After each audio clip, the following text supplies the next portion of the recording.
Good morning. Better get an early start today. We have dense early morning fog. Otherwise, it'll be partly cloudy and warm today with a slight chance of afternoon showers. High 80. Partly cloudy and warm tonight with a chance of showers. Overnight low 66. Then partly cloudy and warmer for Tuesday with again a chance of showers. High 82. I'm meteorologist Christine Summers for Tampa Bay's Warm 107 FM. In Tampa, it's 64 degrees. St. Day breaks over Clearwater Bay in Tampa, and Nigel Mansell sets off on his bicycle for a routine training session. He's accompanied by Alex Plusko, the architect of his new home in the Sunshine State of Florida. The move to this subtropical climate for the winter is all part of the master plan to hone Nigel to the peak of physical fitness in pursuit of his ultimate dream. Already 3 times runner-up in the World Championship, Nigel's leaving nothing in his personal preparation to chance. His desire to win that coveted crown isn't diminished. Indeed, it's fueled by a perpetual self-belief. He's also comfortable with a leaner, lighter look, achieved purely through hard work in the gym and self-denial at the dinner table. This Christmas, virtually complete no-fat diet. I might cheat and have some ice cream now and again, but I can cheat because of the amount of exercise I'm taking in the day. Getting on the scales before coming down here in the gym tonight, from the week after Christmas to now, I've genuinely lost 14 pounds. And my stomach's gone in about 2.5 inches. But I mean, I'm stuck there, I can't lose anymore. I'm trying, but I don't want to lose my stamina. You've got to be strong, you've got to be able to push your body for 2 hours solid. Temperatures of 170 degrees in the cockpit. You've got to have concentration, because there isn't a circuit we go to that we're not pulling 200 mile an hour or more. And we're pulling up to 5 lateral G. We're pulling 18 to 20 positive G. Acceleration and deceleration is 2.5 to 3 G. So you got to be fit. As we approach 1992, you must be really thinking that it's now or never. Well, I don't know about now or never, but what I will say to you is that I'm really quietly optimistic. I mean, I've just come back from a week's testing in Europe, well, a fortnight in fact. We have just smashed one of the track records out there. We've just done 7 straight days testing. I've done 2 or 3 Grand Prix distances. In fact, I did 5.5 Grand Prix distances in 7 days, which is, you know, a lot of laps. And I'm in great shape. I've lost my weight that I wanted to. I'm focused. There's no passengers. There's no surrender this year, and you know, what will be will be. But I would say in my whole career, I'm starting the season with more optimism than I've ever had in the past.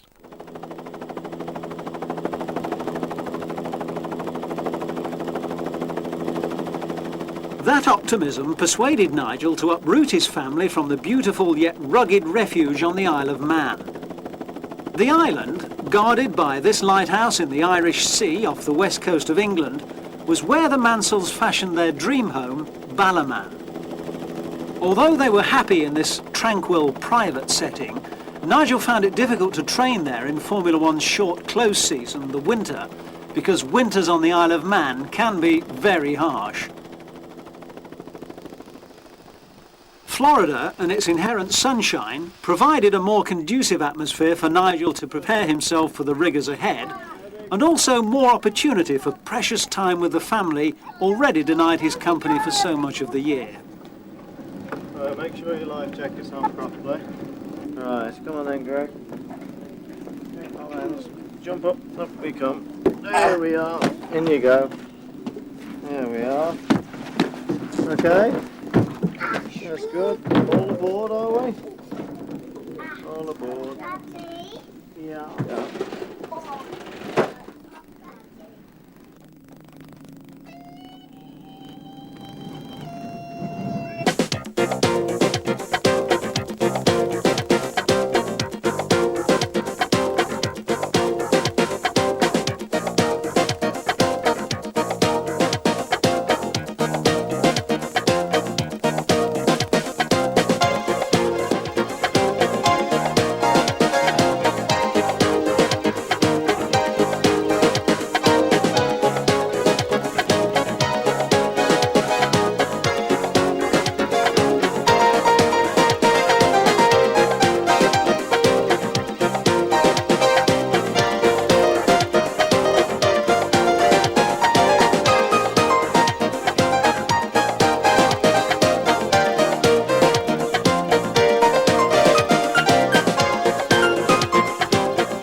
In place of the lighthouse and the wind, the Mansells now have 300-year-old trees standing guard at their impressive and appropriately named Century Oaks home in a prime location on the Gulf of Mexico.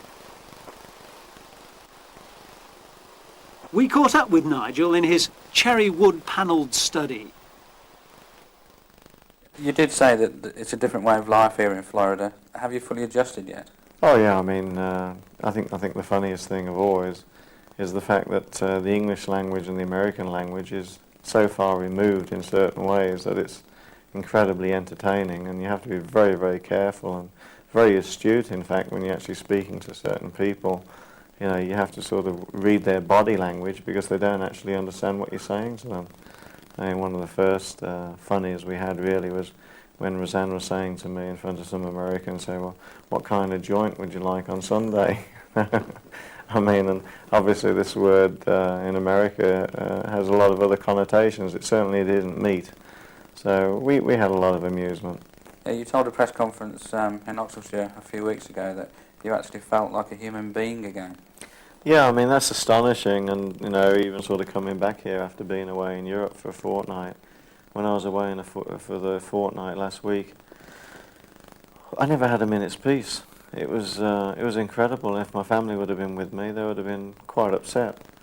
And coming back here, I'm just sort of an average, normal, you know, father. Go out with my children, I can take them to McDonald's, I can go shopping, and we can walk the streets with relatively ease without being recognised all the time. He returned here to the base of his Williams team for a pre-season press conference en route to winter testing.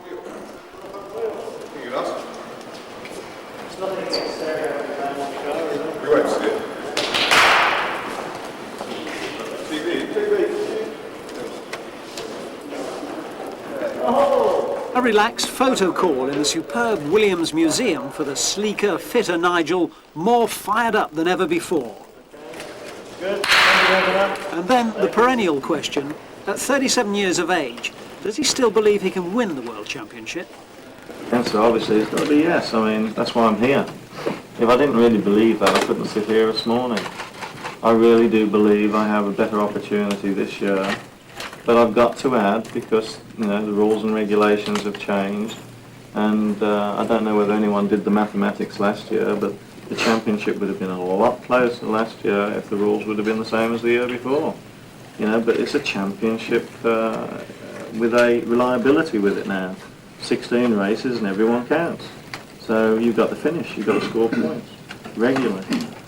And we all know who set the standards for that. Just look back historically over the last 3 or 4 years and what car finishes more than any other car in the pit lane, any other car in the pit lane. You know, so you know, we've had to address this and look at it very seriously. But getting back to your question, absolutely, I want the championship. I'd like it. I'm going to try. I don't know whether I'm going to get it, but I'll try. How has the relationship with Williams' team gone over the winter? Exceptionally well. I think the understanding that Williams' team has and I have now, Frank Williams and Patrick Head, is the best it's ever been in my career. I think the respect and mutual admiration we have for each other's ability as a team and as a driver is at the highest point. And I feel that they are winners, they are racers. They're not there to make the numbers up. I'm not there to make the numbers up. We're there to get the job done this year, and that's to win the World Championship. And I think we have a real parallel objective this year, and I'm very, very comfortable with it. A race of a different kind will take place on the other side of town this weekend, for this is Johannesburg, the largest city in South Africa, and venue for the first race in the Formula One Championship. Well, welcome to Johannesburg. As you can see, we're getting down to some serious business now, the first visit to the golf course. It's about 10 minutes away from the circuit. I'm looking forward very, very much to an exciting week. It's been a long winter, it's been a hard winter, but I mean, as you can see, I want to get down to something really serious today, which is a game of golf. Thank you for being with us. I think you'll enjoy this week. Stay with us, and let's hope no one will overtake you or me this weekend. Thank you.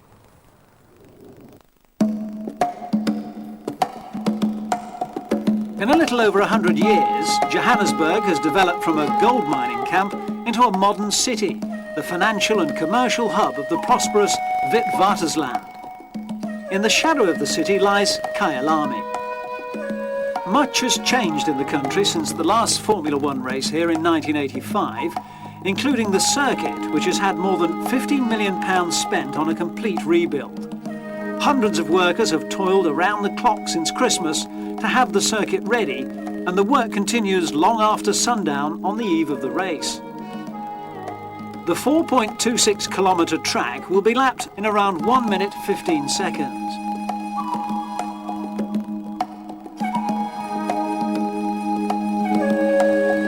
Against the backdrop of an African sunset, the bright lights of the Sandton Sun Hotel create a vivid image.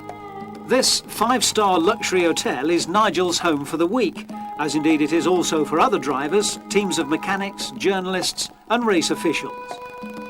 Nigel catches up on the cricket news before we catch up with him. After seeing him enjoying some precious moments with his wife Roseanne and children only last week in Florida, we wondered whether the winter break had gone all too quickly. Yeah, what I would like to say is that I could take another 3 months holiday right now. I mean, here we are the night before sort of driving the car in the South African Grand Prix, or at least I should say starting testing for the South African Grand Prix. And yeah, I think I'm ready, but I could do with about 3 months more holiday. And I believe they've had the heat wave for quite a number of weeks. That's going to have some... Yeah, it's astonishing. They've actually had the hottest summer this year for the last 30 years. So, I mean, you know, there's quite a drought in places, and it is extremely warm. But the physical implications on you are going to be quite great in the race, aren't they? I think on everybody, and of course, you know, on myself individually as well. It's going to be astonishing, because there's not going to be any reprieve on this racetrack for to having a rest, to breathe properly, because it's two little straights and all corners, and some of the corners are incredibly demanding and very fast, and so you're going to be hanging on, and you're going to be working in the heat and obviously the altitude, so it's going to take its toll on a lot of people. And of course the heat and with thin air is going to be stressful for the engine and the tyres as well. Sure, I mean the whole environment, the team, I mean, just digressing for a minute, some of the mechanics fallen ill, and I think one's actually had to go to hospital. I mean, that's basically through the climatic conditions here and the altitude. And then, you know, of course the engine and the aerodynamics is, I think, 25 or 27% less oxygen in the air, and so it's less drag, and but it's, you know, it makes life a lot harder for the engine to work, and certainly us too. So, I mean, you know, you've got to keep an eye on everything. After a night's rest, and while most ordinary folk were having breakfast, where was Nigel? In the gymnasium, still sweating off the pounds before going to the circuit for a pre-season weigh-in. They only weigh in just once at the start of the season. Once at the start of the season, and then actually wait for the 8 races. And then they have it twice, and they have it after 8 races before the next 8, and actually wait for the next 8. So you get 2 weigh-ins a year. As in other sports such as athletics, where there's rigorous drug procedures, does any of that occur? Well, yeah, every race you can be tested. It just isn't in our game. There's no reason to be. If you take anything in our game, you're taking your life in your hands. You're not going to fall over on a grass field or, you know, have a problem. We're travelling at speeds, as you know, over 200 miles an hour. We don't want any impaired vision or, you know, good feeling. The good feeling comes from adrenaline. We make our own drug.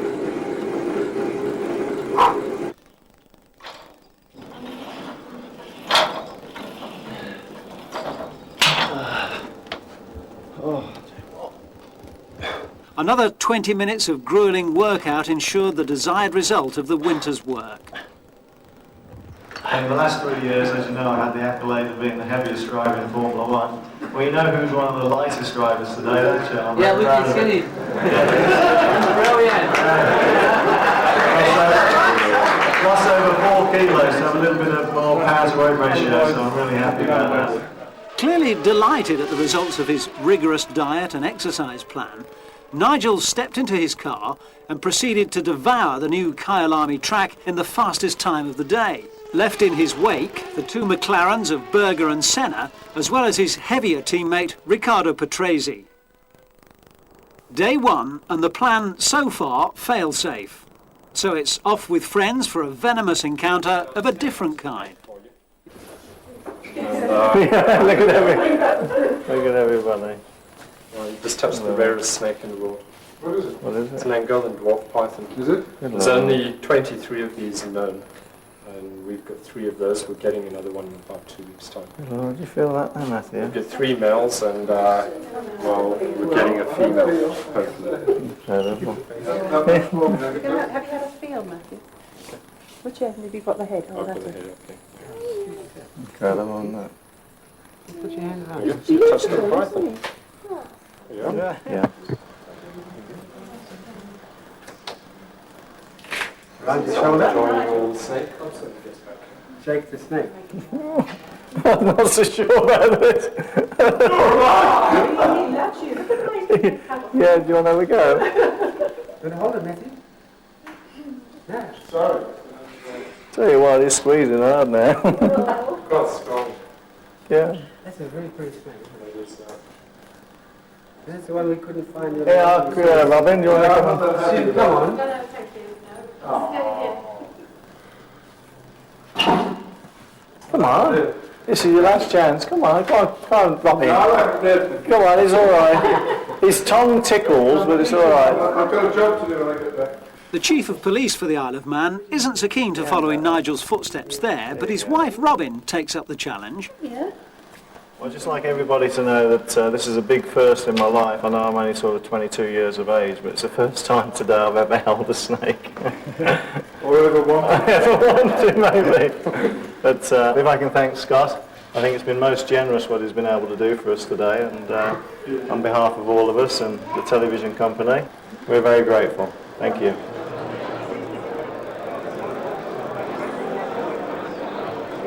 And so it was on to a sponsors function in another Johannesburg hotel that evening. Cannon, one of the Williams team major sponsors, were the party hosts, and Nigel was to be guest of honour. The highlight of the evening, a quick spin around the circuit. Well, believe it or not, you are flat out in sixth gear all the way around to there. You do not lift. That's the secret. I mean, the only trouble is you leave your left one behind here.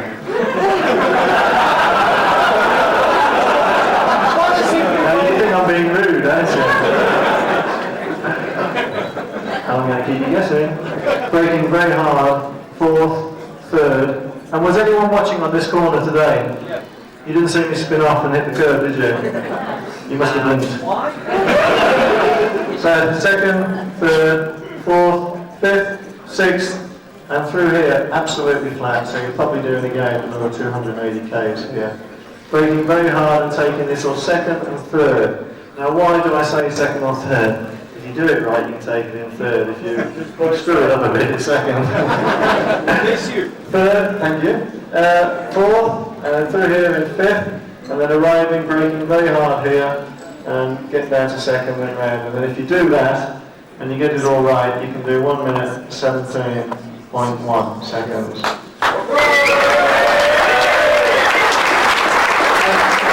As you know, I'm not prejudiced, but I think that's the quickest time today. Another early start to day two, and time to catch up with an old friend, Nicky Lauda.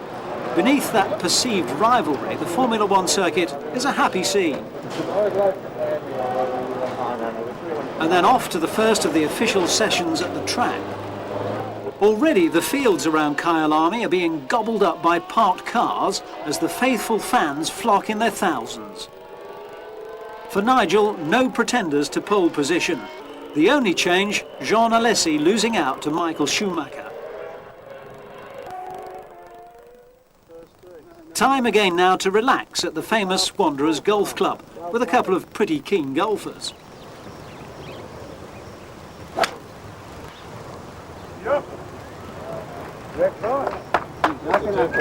How can I follow that one?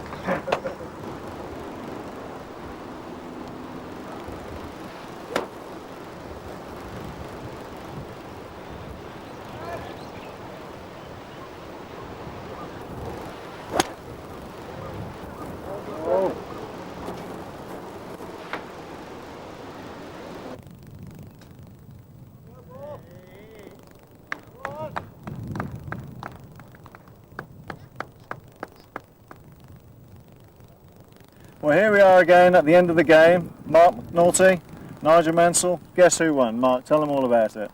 Well, he got lucky again, hit a few trees back in the middle of the fairway, holed a few putts, but we managed to halve the game. Right. One day he'll be a good golfer. One day. I must be very truthful. Mark's strongest game is chipping and putting. He can hit a very long ball off the tee when he wants to, but I've got to be totally honest, Mark played golf today and I had a wonderful walk. So Nigel, pole position, just what you wanted? Yes, I mean, fantastic really. Yesterday provisional pole, today confirmed pole. I mean, it's been official qualifying obviously.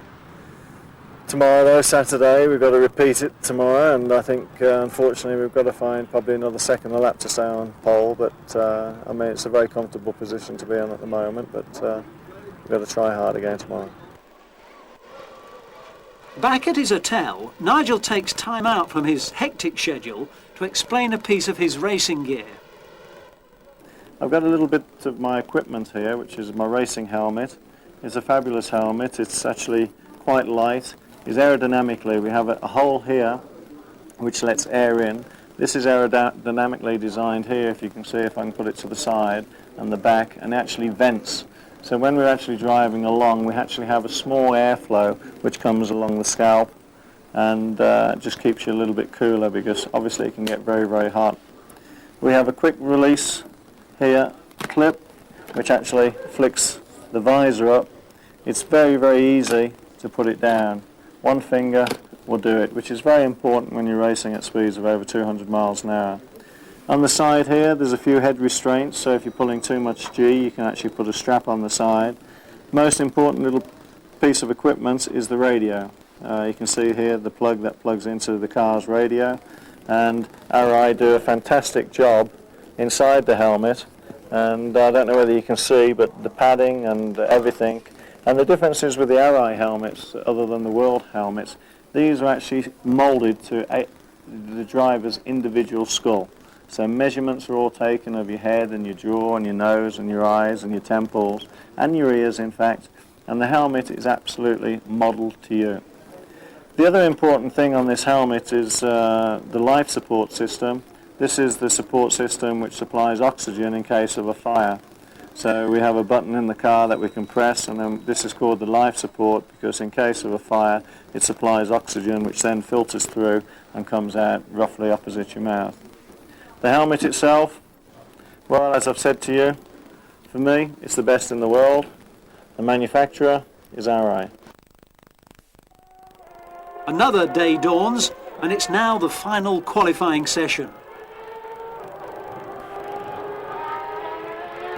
No problems for the lion-hearted Englishman. He laps in the day's fastest time to secure pole position for the race, and there's nothing the Brazilian Ayrton Senna can do about it. The front of the grid lines up like this. But long after sunset, Nigel and the team are locked in consultation. Is there a problem? Nigel, today's headlines say it all. Well, I mean, the headlines obviously are very flattering, but the hard day's work has just been completed. I'm very pleased to say that we managed to go a little bit quicker than yesterday and maintain pole position, which obviously is the best place to be on a track like this. So we start the race tomorrow from pole position, and we just hope that reliability now will give me a fair shake, and you know, we can complete the race. And all set for tomorrow, no problems now? Well, the reason I'm late this evening is we have got problems. We've got a technical problem with my race car, which looks like a decision has been taken now not to race my race car tomorrow. I'm going to go in the backup car into the T car. I won't tell you exactly what the problem is technically, but all I shall say that there's an electrical problem which is intermittent, and we've got to try and run the best car tomorrow with the best chance of reliability. And because there's an intermittent problem with my race car, it's best, although it's working fine now, the problem could come back tomorrow in the race, and so a decision's been taken tonight to run the T car. Race day, and Nigel and party leave the Santon Sun for the last time. What will the day bring?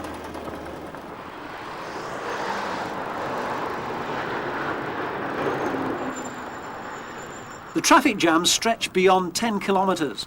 Traffic officers have been out in force since 4 a.m, trying to control the flow of an expected 40,000 vehicles.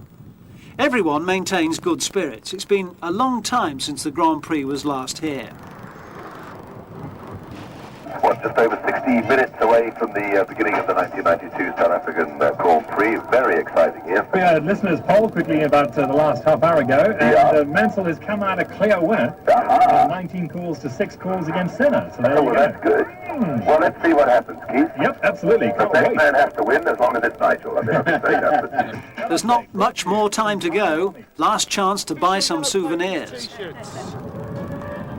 Official race t-shirts. Come on. Get your t-shirts. And for those unlucky enough to be outside the circuit, there's always the television. Like millions of viewers the world over, 44 countries taking live TV coverage of the race. Nigel makes a perfect start in his spare car and leaves the rest of the field trailing in his wake, constantly setting fastest laps and breaking the lap record with 3 laps to go. A comprehensive start to finish victory for Nigel Mansell, the perfect end to what's been a perfect week in South Africa. A superb start to Nigel's championship aims with a full 10 points. Teammate Prix with 6, Senna 4, Schumacher 3, Berger 2 and Johnny Herbert scoring 1. 16 points to the Williams-Renault team with McLaren Honda on 6, Benetton Ford 3 and Lotus Ford 1. We've just finished the South African Grand Prix, and I can sit here and almost smile at you and say that we won the race. And I'm really, really happy, and it's almost like another fairy tale coming true to start the season on such a high note. I don't think you can do any better than sort of being the quickest 3 days prior to the race and then actually winning the race. But all credit must go to the Williams Renault team, the Canon Williams Renault team that is. Renault have done fantastic efforts over the winter with the engine, so has Elf Fuel. And of course the Williams team has done just fantastic things over the winter. And of course all the associated sponsors and the mechanics. So it's been a huge team effort, and of course I was able to deliver the driving for them today. And that makes me very proud to have managed to do that. Did everything go exactly according to plan? Well, I mean, I've got to say, really, yes. I mean, I had plan 1 over the winter to lose weight. Plan 2 was to come out the starting blocks and win the first race. And you can guess what plan 3 is.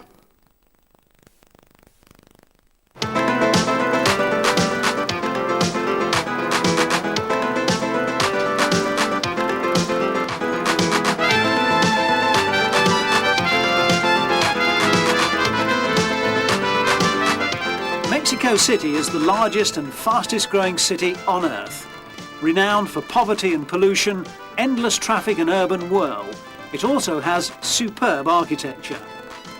A charming but ever-increasing population of 22 million. A taste for living. A sense of history. Treasures of art. And some magnificent views.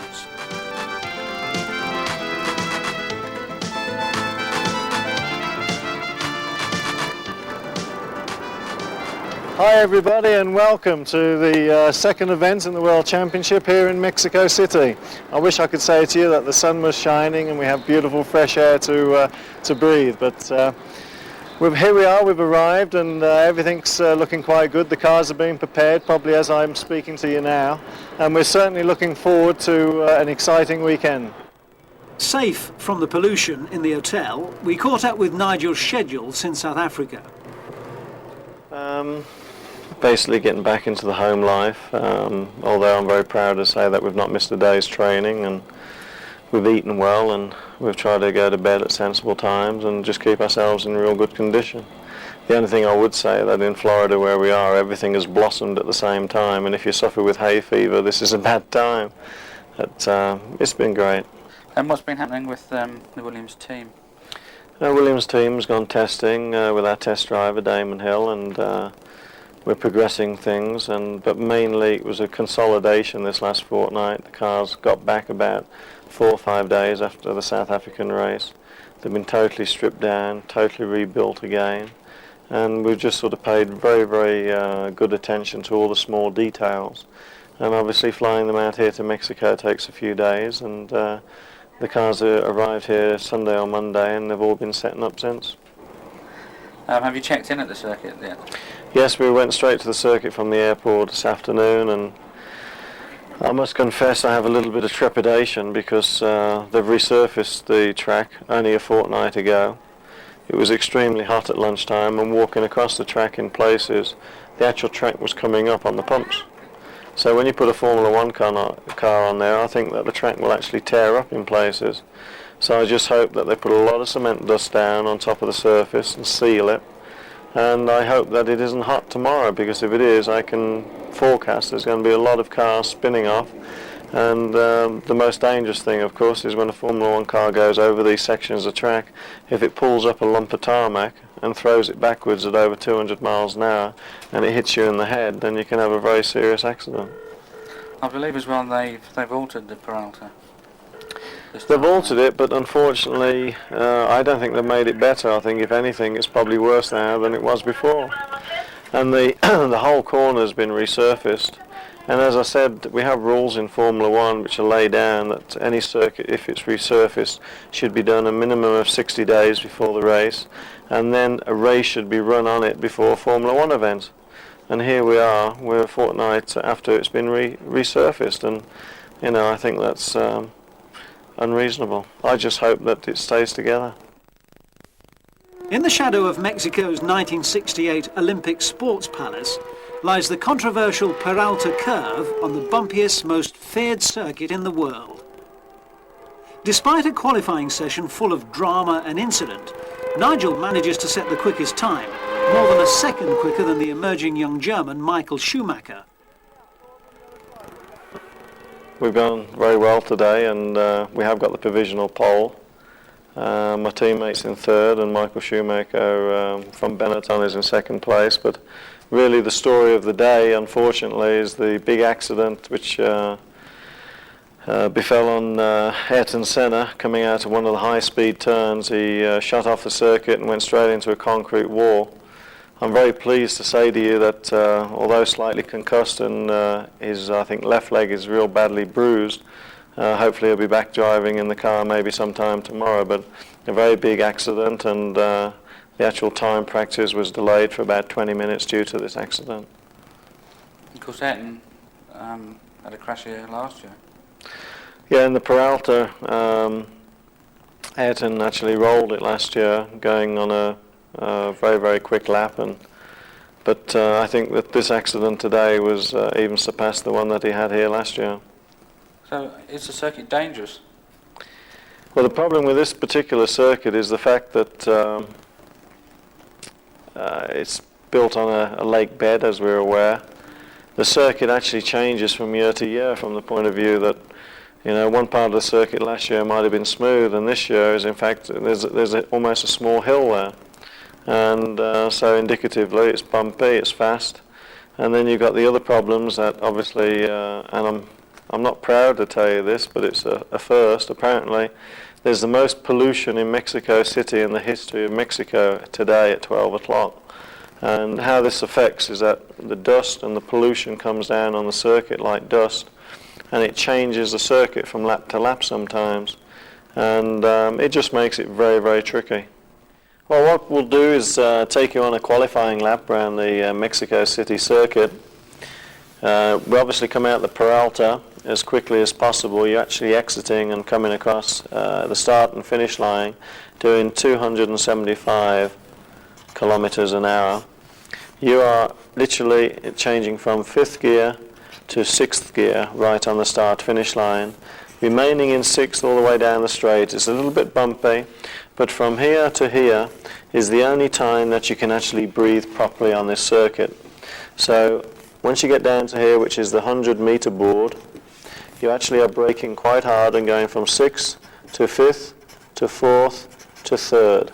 And you're turning into the corner here as tight as one can, and then going through the S's and making a straight line as much as possible. Now in the middle of this corner, it's not as straightforward as you think, because you have cambers on the side of the road. So if the road is like this, there's the middle of the road, the camber actually falls off. So it is quite difficult to get the car balanced, and literally on the exit here, still in third, you change to fourth and fifth, and sometimes you get it into sixth gear before here. Very bumpy through here, and this is getting quicker all the time. We are now up to about 210 kilometers an hour, and there's a massive bump right here where I put this cross, and unfortunately today in qualifying, the McLaren with Ayrton Senna came through here, hit the bump, the car went sideways on the circuit, spun, and then there's a concrete wall just about here, and he came straight in, spun around and hit into the wall. And it was a very, very high-speed shunt, and the deceleration, I'd say he probably only slowed down to 180 before he hit the wall, and it was a very, very big accident. You win and lose races in Mexico depending how quick you approach this corner and how quick you are through the corner. And unless you have the car set up where you are competitive, then you'll never be able to pass anybody on this circuit, because from here all the way around the circuit until here is impossible to pass unless someone makes a mistake. So this corner is the key to winning the race here on Sunday. And we are fortunately at the moment the quickest car at 275. And then if you do everything right and you don't make any mistakes, you are able to go around in 1 minute 16.3 seconds, which just happens to be, coincidentally today, first position, pole. And fortunately, I'm pleased to say that I managed to do that lap. Thank you very much, and I hope you enjoyed the lap of the Mexican Grand Prix. Saturday morning, early. The mechanics, press and allied members of the Grand Prix circus congregate for breakfast. Traditional bacon and eggs, continental choice, or for the more adventurous, a medley of Mexican morsels. The hotel is completely taken over by the Grand Prix personnel during race week. The occasional misplaced businessman always looks surprised by droves of uniform-clad team members congregating in the lobby. Most set off for the circuit at virtually the same time, causing chaos for the garage attendants and necessitating an impatient wait for all. Once qualifying is underway, Gerhard Berger becomes the latest casualty of a spin at the Peralta curve.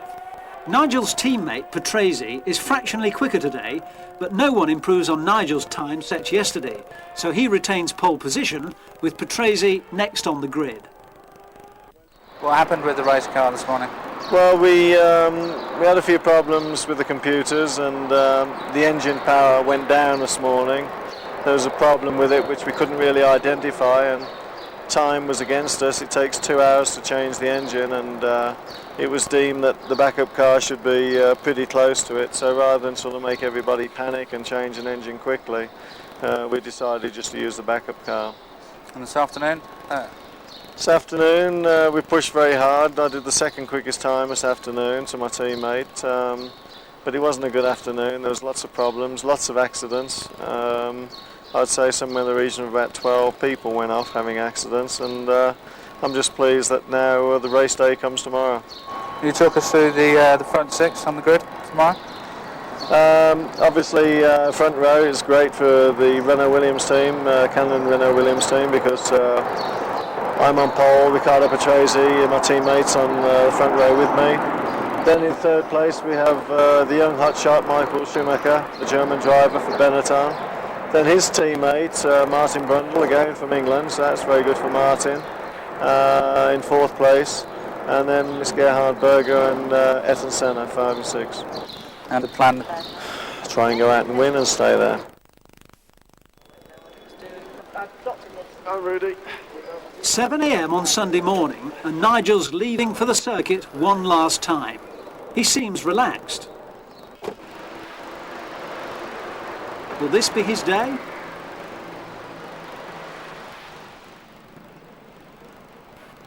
With 5 hours to go to the start, the fans are arriving and the tension is beginning to mount.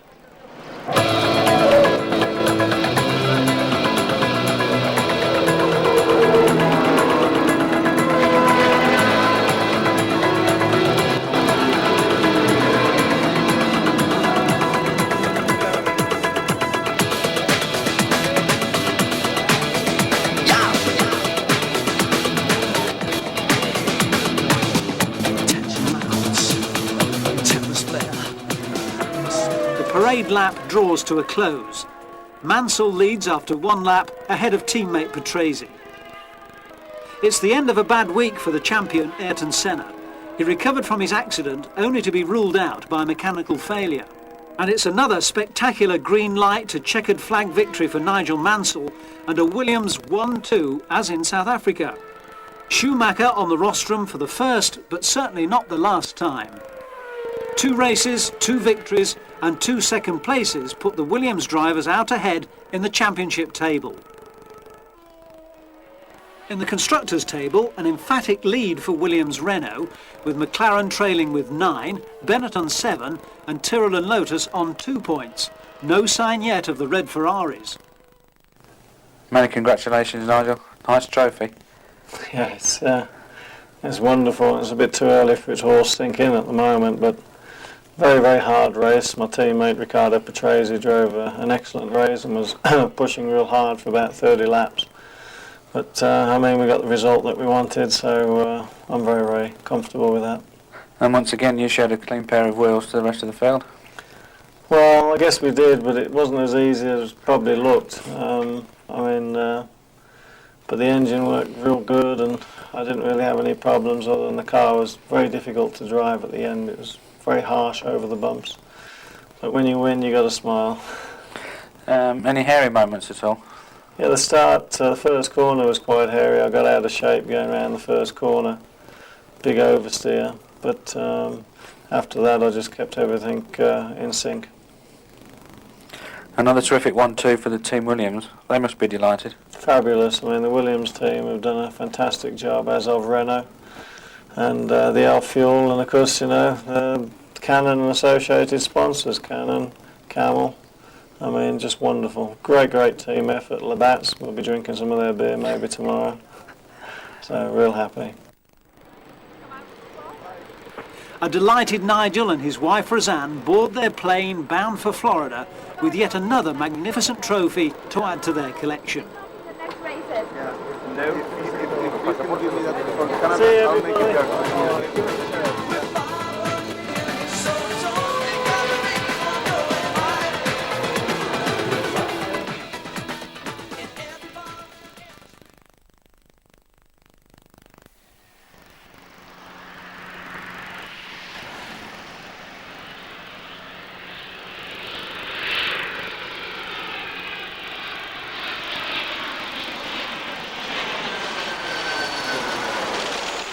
When you fly down to Rio, keep going for another 400 kilometres and you'll arrive in Sao Paulo, Brazil's biggest city. With a population of around 15 million, it rivals only Mexico City as the fastest growing place on Earth. Covering more than 95,000 square miles, Sao Paulo state is about the size of Great Britain. And it's the location for the 3rd round of the Formula One World Drivers' Championship. The 90-year-old Sao Paulo Golf Club is an oasis in the middle of a teeming city, and it's the first port of call for Nigel the morning after his arrival from Florida. Well, here we are again. I mean, we're at the 3rd round now. What can one say after South Africa, after Mexico? Welcome to Brazil. Here we are in Sao Paulo. We're currently walking the golf course on the first hole. I must say that the first time I've actually been to Sao Paulo that we have dry weather, so I think it's great to actually come out on the golf course and to sort of get some fresh air and a little bit of sunlight, and it's the quickest way for me to acclimate. We are currently at about 11 o'clock on Thursday, the day before obviously practice starts. And what I'll do as the day goes on is talk you through how I feel the season's gone so far, the challenges of this weekend, and I think it's quite astonishing because all credit must be given to sort of Honda and McLaren, because they actually have, would you believe, 6 cars here, and that's quite astonishing. Anyway, we'll go and have a look at where the ball's just landed, and we'll play the second shot.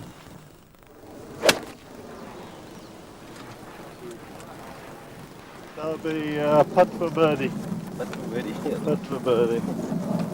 Nigel, what's your key thought on golf when you're facing the ball up there? Do you think swing, or do you think?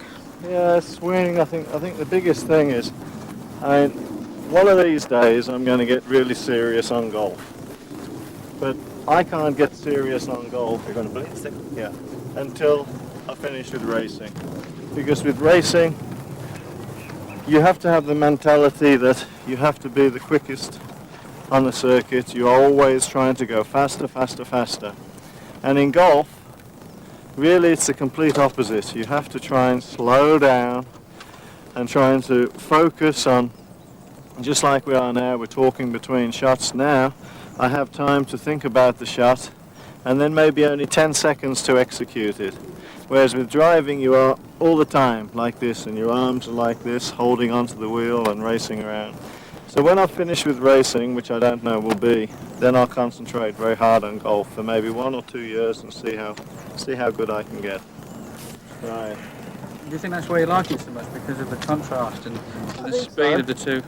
I think if you can apply yourself over 3 or 4 hours of playing golf, it's actually good training then also for the car. See if we can stick this one by the flag.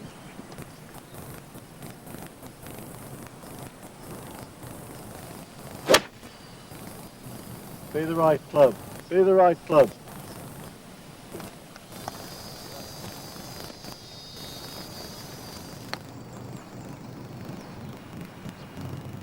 Oh! Look how much it's gone. Yeah. Okay. Difficult one. Yeah, I mean, it's amazing when you reflect on the previous year.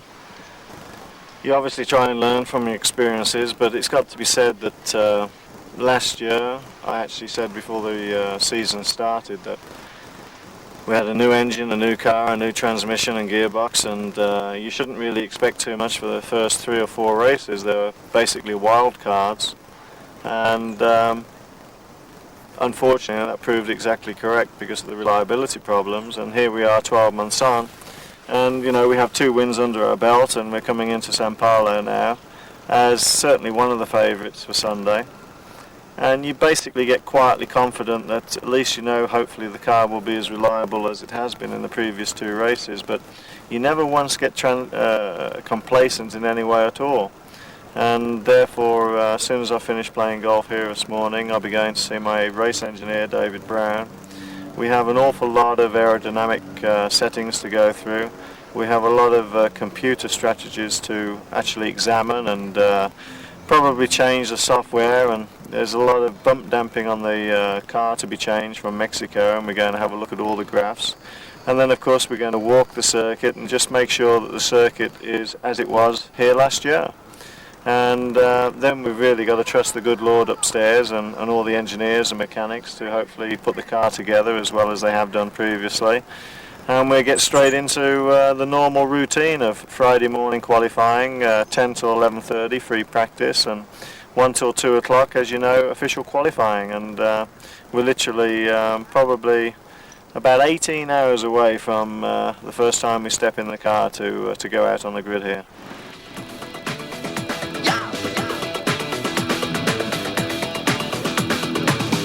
Tension mounts, terrors flare. The smell of dust and oil hangs in the air. Just one man stands out from the crowd. The British bulldog said loud, say proud. If everybody in the street, then you make a fun, he went fire. With fire. With fire burning in his soul, it's only got to be one golden fire. With fire.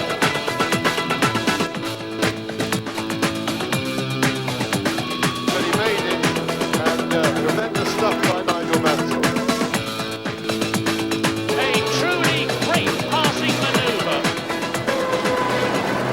won't see this road come Sunday for people.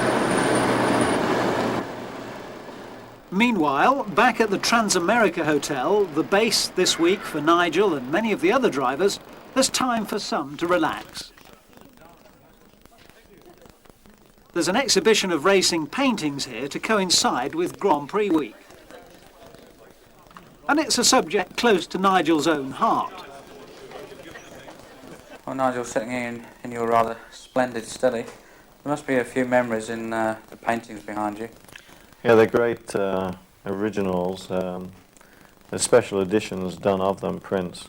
And part of my deal is that if I do the signatures on the prints, that I get the original painting. And the one over here on the right behind me is the 1989 Grand Prix, the first race I drove for Ferrari, which was very historical because we won the race in Rio, in Brazil. And there's only 2 drivers ever who have done that in the history of the whole Ferrari team.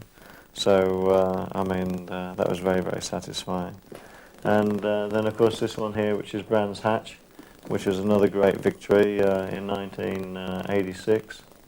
And then this one here, which was the phenomenal duel between Ayrton and myself in Hungary, and that was the overtaking manoeuvre there. And then the one on the far left is the victory that we had in Hockenheim, Germany. So, I mean, all great victories, all different countries, and fantastic memories. Maybe Brazil 1992 will hold fantastic memories again for Nigel, racing his rival Ayrton Senna on his home territory.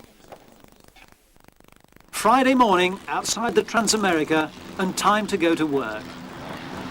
Well, good morning everybody. It's obviously Friday. It's now 8 o'clock in the morning and we're leaving for the San Paulo circuit. I must confess I'm a little late getting up this morning. I had a problem getting out of bed, but in some ways that's a good sign. We're straight into it today. As you can see, the weather is absolutely splendid, so we shouldn't have any rain until late this afternoon, if at all. Just to reiterate the schedule this morning, take about half an hour from here now to get to the circuit, so I'll be arriving there about 8:30. Have a little bit of breakfast, sit down with my engineer and go through the schedule of the day. And then of course we have free practice from 10 till 11:30, and then official practice from 1 till 2. And you might catch some of that, but if not, I'll hopefully catch up with you on the golf course at about 4 o'clock this afternoon. See you then. Brazilians are so fanatical for racing they'll go anywhere for a view of the action, even if it's the top of the city's refuse mountain. Provisional pole, once again for Nigel, smells much sweeter, and there's no sign either of Senna in his new space-age McLaren MP4 7A. Well, here we are again at the San Paulo Golf Club, which is about 20 minutes away from the racetrack. Obviously one of my favourite spots. It's been absolutely scintillating and fantastic day. It really has. The Renault engines work tremendously well. The Williams car. I mean, the whole package, the L fuel, we had some new fuel today, which obviously contributed to the lap time too, and we put a real good lap. I'd say one of my career best laps for qualifying today. I ended up 1.8 seconds quicker than my teammate, and he was in turn a second quicker than the rest of the competitors. So I mean, absolutely fantastic day for the team. Nice and relaxed now, a bit tired, but we're going to play a few holes of golf and get ready for this evening. I'm inviting you to come with me this evening now to an actual one of the functions we're going to do, and you'll see a lot of entertainment tonight and probably a lot of pretty girls. So follow us around the golf course for a few holes and then come with us this evening.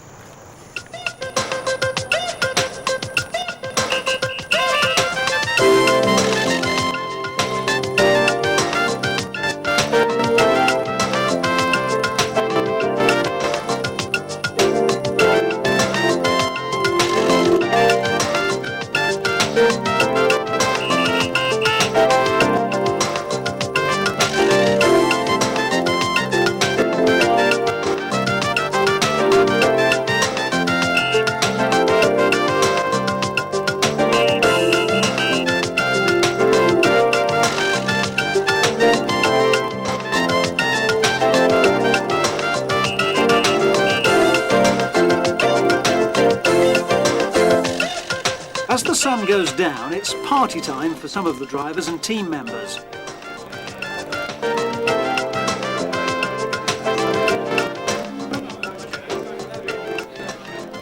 There are some duties to perform, but it's also a chance to mix, relax or chat away from the pressures of the circuit.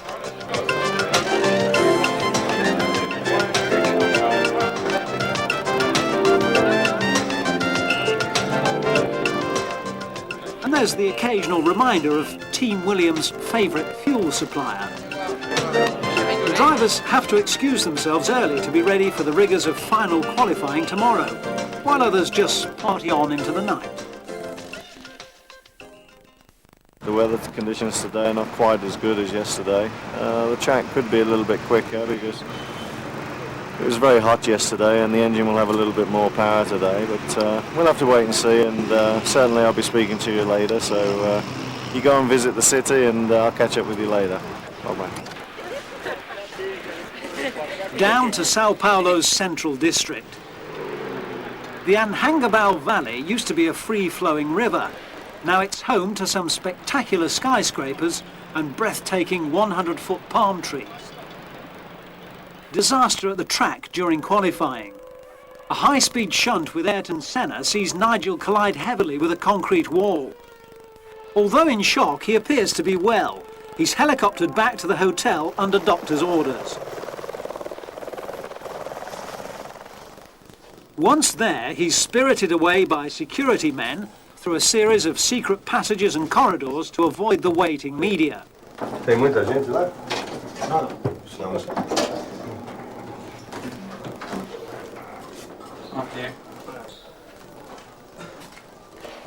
Then he tells us what happened. I'm not quite sure. I'm ready to get a nice hot bath and I'm ready to go to bed. Obviously you saw on television what happened. It was quite a big accident. I don't blame Ayrton really for the accident at all. It was a miscommunication because he called me through and I thought he was going to let me pass, and then I don't know what happened, but we ran out of road anyway, so we had a half spin and then hit the wall. It's probably the only place on the circuit where there's a wall so close, but I could have done without it. So as we're speaking, there's no certainty that you will race tomorrow at this stage? You can take it from me that I'll race tomorrow, but obviously not in as good condition as I want to be. Can McLaren Honda break the Williams team stranglehold? Will Nigel be fully recovered from his crash at Cotovelo? Avenida Interlagos on race day gets busy before the drivers are even away from their hotels. What's the procedure now for the rest of the morning when you get there? Is it a medical examination? Yeah, I've got to go and pass my medical now, and hopefully that'll be plain sailing. I'll put on a good brave sweat face, so that'll be quite good, and then get into the business. It'll warm up at 8:30, which is real early. But as I said, we'll be all right. We'll have hopefully a great day. I'll speak to you later. As Nigel headed off for his medical, for the others it's all to the race circuit by more conventional methods of transport. Michael Schumacher for Benetton. The Williams team manager Peter Windsor wonders what today will hold. Lotus drivers Mika Hakkinen left and Johnny Herbert in the centre. Niki Lauda, now seconded to help struggling Ferrari, leaves with the French driver Jean Alesi back left. Williams designer Patrick Head hopes Nigel's rebuilt car will prove to be successful. Susi, Patrese and Ricciardo seem in relaxed mood. And among the last to leave, McLaren's Gerhard Berger.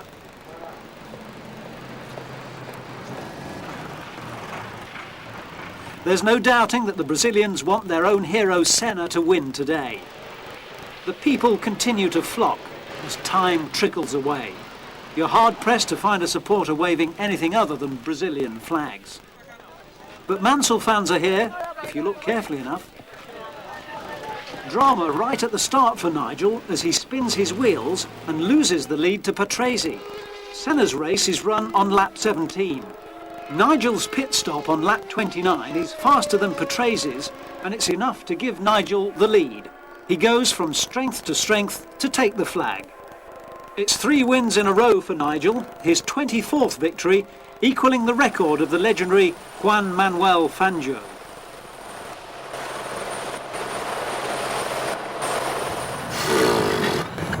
Fantastic, isn't it?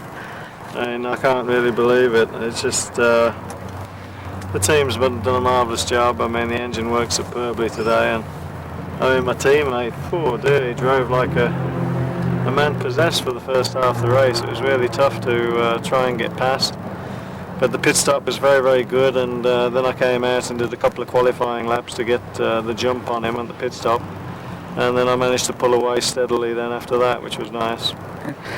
Just tell us, I mean, after hitting a brick wall at 151 day, how can you go out and win the Grand Prix the next?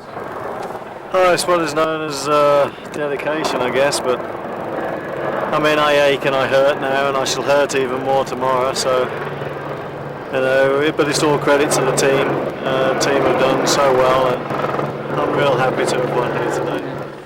Nigel is way ahead of the field with a maximum 30 points, leading his teammate Patrese, who's on 18, Schumacher on 11, Austria's Gerhard Berger totalling 5. Maximum points then for the delighted Williams-Renault team, leading Benetton Ford by 37 points.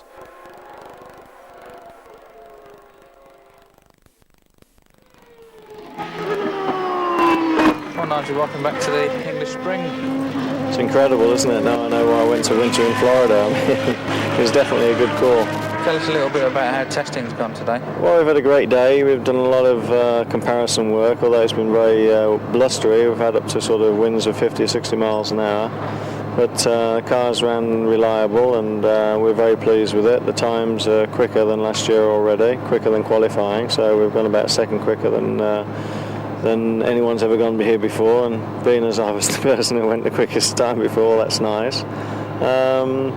Quite a good day, but I just hope the weather picks up and it's a little bit better tomorrow. Are you testing anything top secret, or? Yeah, we've got a new engine, RS4, which is functioning very, very well, and it's very encouraging, has a little bit more power. Response is quite good, but there's still a long way to go yet to sort of get it perfect. Olympics host Barcelona is the venue for round 4. The stadium that was originally constructed for the Olympic Games in 1936 was sadly not used because of the Spanish Civil War. But it's been refurbished for its duties this summer, and long before the Games it proves to be a popular tourist attraction.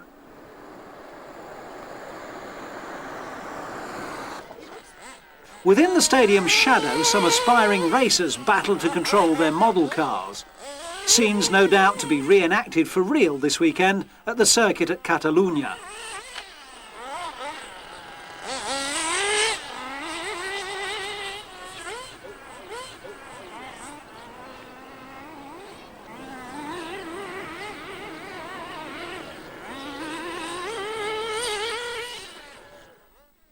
Hard work for the mechanics in these pits as well.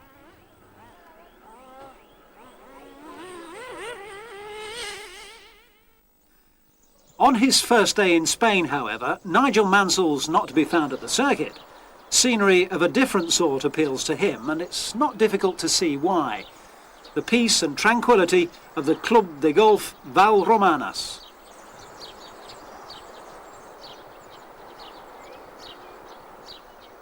But before Nigel can enjoy the beauty this golf course has to offer, duty calls again in the shape of the BBC's stalwart race commentator Murray Walker.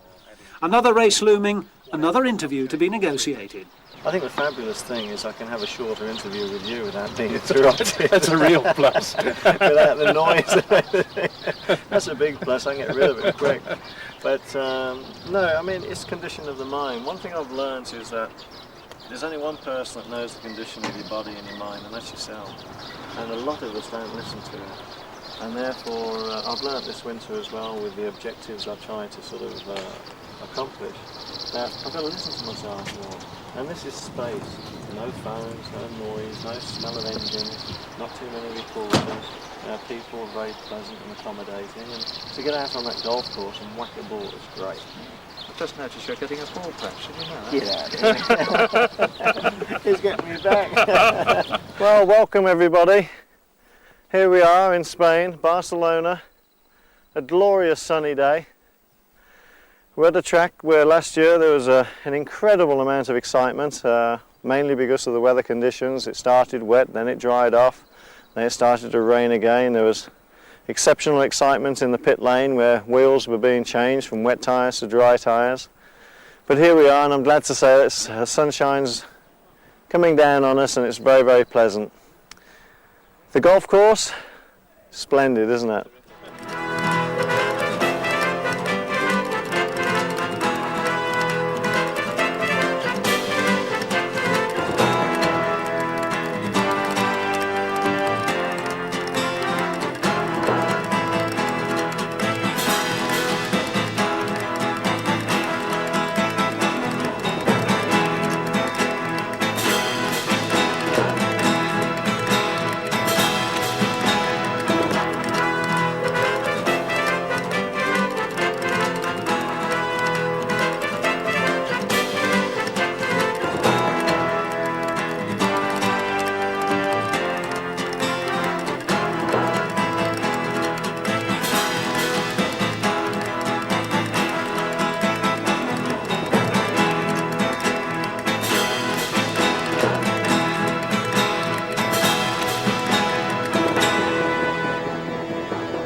Quite a bit of jetting about the place, haven't you, in the last week or two?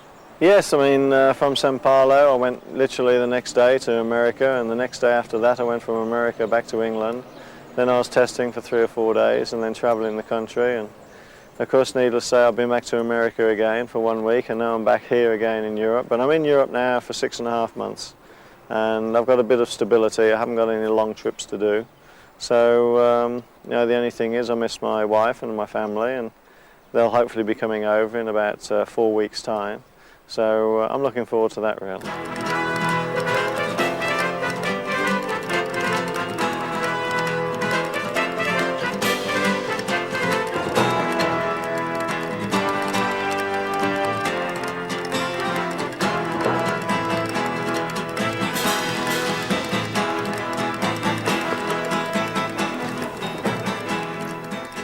Nice par 4 there. Here's a lovely course. So what do you reckon for the weekend, what we should do then? Well, I'll give you my game plan tomorrow. Up again, really at the crack of dawn, probably 6:30. Shower 7 for 7:30 breakfast. And I'm going to be at the track probably for 8 o'clock in the morning tomorrow. Why? Because we have had this break from Sao Paulo of 3 to 4 weeks. Everybody will be well fired up tomorrow, and I've got to make sure that both my cars are set up extremely well. I've got to get my mechanics motivated, not that they're not already, but just give them that little bit of an edge. Have a real good briefing with the engineer. And of course, I mean, this weekend's quite an exceptional weekend because our team's going to be running for the first time this year 4 cars. Yes, that's right, unfortunately, my teammate has got a spare car of his own all this weekend. And then that will basically eliminate all the dramas that we had in Sao Paulo with him borrowing my spare car, etc, etc. So, a lot of work to be done. Crack a sparrow, we call it, in the morning, but I want to be quick, straight off the bat, so I predict that hopefully within half a dozen laps we'll be at the top of the time board, and then we'll have to work very, very hard to maintain that this weekend. Friday morning, and Nigel goes to work immediately at the Circuit de Catalunya to be more than a second quicker in setting provisional pole at 1 minute 20.19 seconds. Good day at the office, was it? Yeah, another great day. Not exactly as we had hoped, though. My teammate, unfortunately, is in 4th position. Been a lot of excitement there at the circuit today. A lot of cars spinning off, which we might be able to see some of the footage later. But the track hasn't rubbered in at all. It's very green, as we call it, and there's no grip on any particular corner. It makes life very, very difficult indeed to obviously try and go as quickly as one can. Great day though for me again. We're on pole position by just 1 second, and that might sound quite good, but really with the problems we had, I'd be a lot more comfortable if that margin was a bit more. Saturday morning and the weather hasn't been fixed. The storm clouds have opened. We're literally leaving now because we've got to obviously have different briefings this morning, because in the rain we have to change the cars a lot. This will be in fact the first practice we've probably really had in the active car at all in the rain, and it's certainly the first race for some time other than the last race of last year that we've done in the rain this year, and also the first test really that we've had in the rain. So I'm afraid it's to work again. We'll catch up with you later.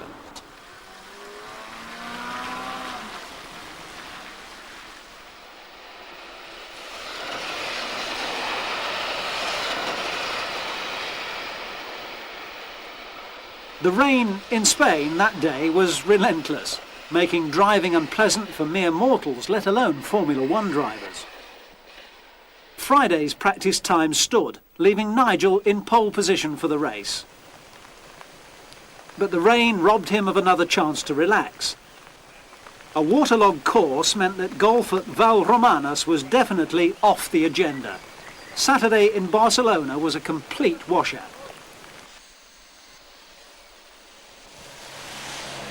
Yeah, I mean, I was going to go and hit some golf balls this afternoon, and we didn't have time to do that because we've just been trying to find a compromise with the car setup, because it could be wet tomorrow and it could be dry. It's been quite an exciting day. I think there's been something like about 30 or 40 accidents with cars going off all over the place, and I was unfortunately one of them, but no serious damage. But it's been a very, very tiring and a very long day.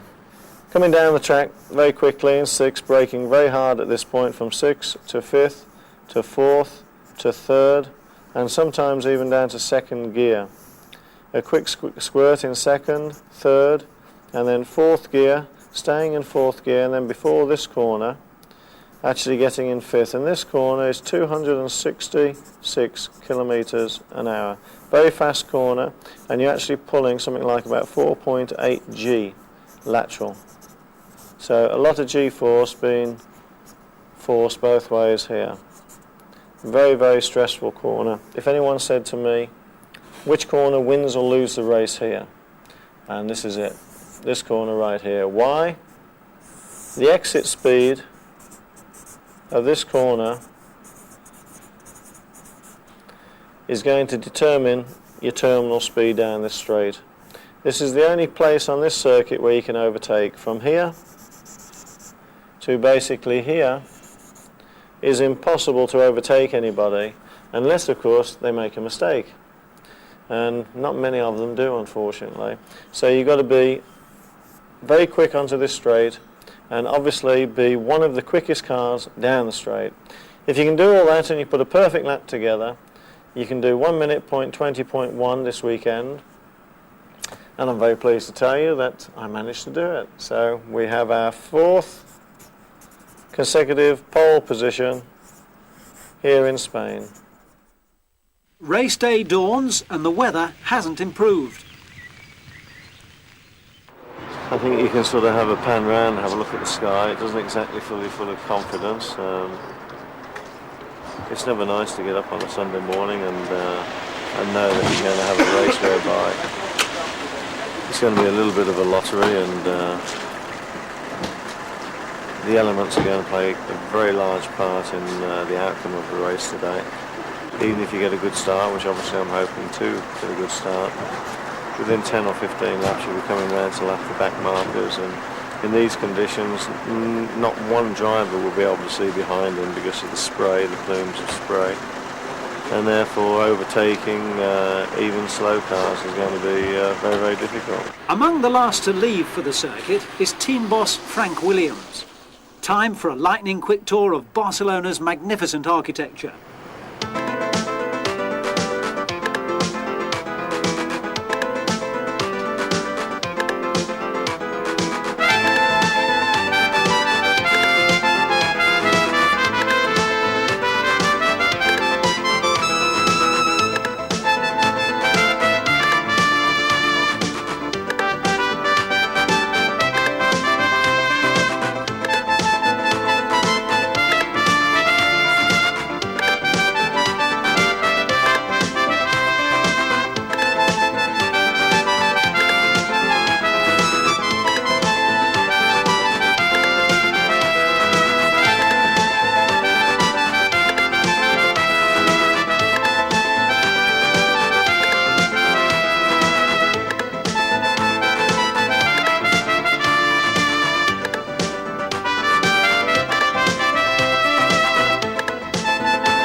The stalwarts brave the rain and head for the track now, but even parking's affected by yesterday's downpour.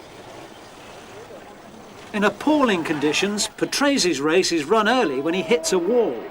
Ayrton Senna is another casualty, and after a defiant battle in the rain, Nigel Mansell makes it 4 straight wins from 4 starts, the first Briton to do so. Schumacher followed by Alesi, Berger, Alboreto and Martini. Nigel has a maximum 40 points in the Drivers' Championship now. Teammate Patrese stays on 18, hard pressed by Schumacher. Senna languishes on 4 points. The Williams team are still miles ahead in the Constructors' Championship. No competition apart from Benetton up to now. We caught up with Nigel at Girona Airport. 4 in a row, and Jim Clark's 25 now. I know, it's unbelievable. And I don't know whether it's probably silly to say, I don't know whether you saw the race, because you probably did, but it was catastrophic. I mean, the weather, the rain, my eyes feel as though they're at the sockets because you're straining to see all the time where you're going. The car was on tender hooks all the time. But heck, we won. What can you say? Except I don't think it will sink in till tomorrow. I mean, the activity and work and all the rest of it. Thank you very much. Thank you. It's just phenomenal. Still speechless, really, out of breath, tired, ready to go to bed, and you know, I'm ready to take off, to be honest. And the team, Ricciardo had a spin there, so he spoiled the 1-2 record. Ricciardo had a problem, but I mean, so did so many other drivers. I mean, any driver that finished that race there today deserves a medal, no question of it. I'll probably see you in a few weeks' time at Imola. In the meantime, I don't know whether it's doing this film work or not, but 4 in a row, I can't say any more. You better keep the good act going for the next one. Thank you very much.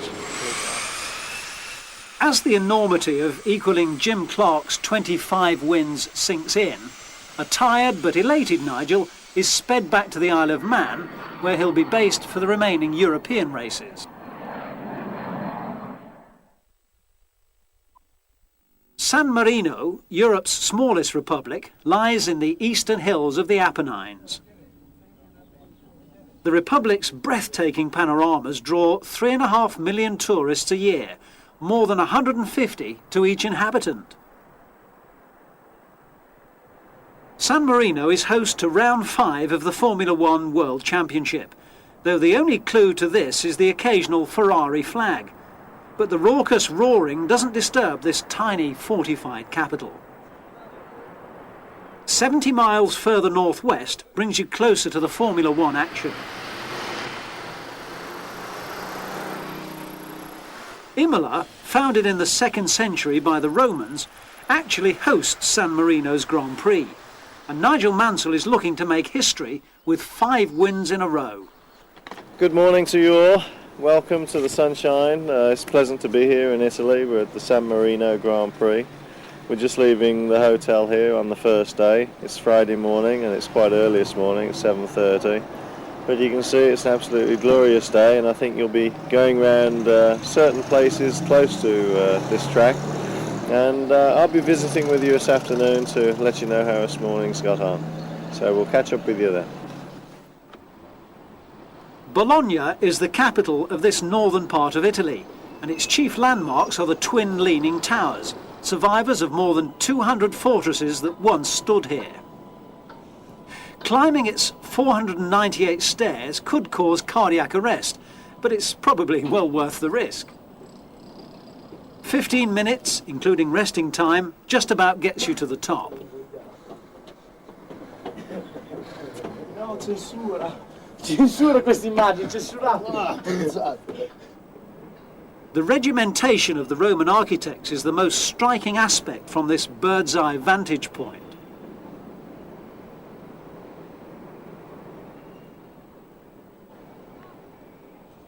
This vine-clad northern part of Italy is home too to another famous name, revered and treasured more than pasta and Chianti, that of Ferrari, and its tradition of blood-red racers.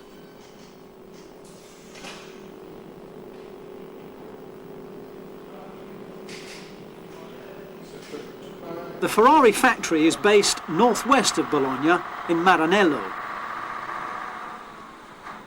When Nigel spent 2 years of his racing life here from 1989, Italy opened its arms to him and the nation its hearts. Well, I mean, the fans here are just second to none anywhere in the world. The tifosi, as they're renowned. I think working for Ferrari for 2 years obviously endeared them to me and vice versa. And we share a great sense of enthusiasm for racing. And it's exactly that tenacity which prompted Team Williams to entice Nigel away from Ferrari in 1991. Commercial director Sheridan Thinn explains the qualities that drew them back to their ex-driver. Oh, his enduring, unfailing determination, no matter what the adversity, his absolute commitment to performance all the time, and his sheer raw enthusiasm for all that's best in racing. And we'd known that for the 4 years he worked with us before, and we wanted to get back to that sort of level. I just admire enormously the drivers in those little cockpits. I don't know how they control the car. I've go to my grave never really knowing what goes on in there. But I think what they do, that's what I love about motor racing, what the drivers do in the racing cars to hang it right out. And Nigel was hanging it right out there as usual in Friday's first qualifying at Imola, with a scorching lap of 1:21.8.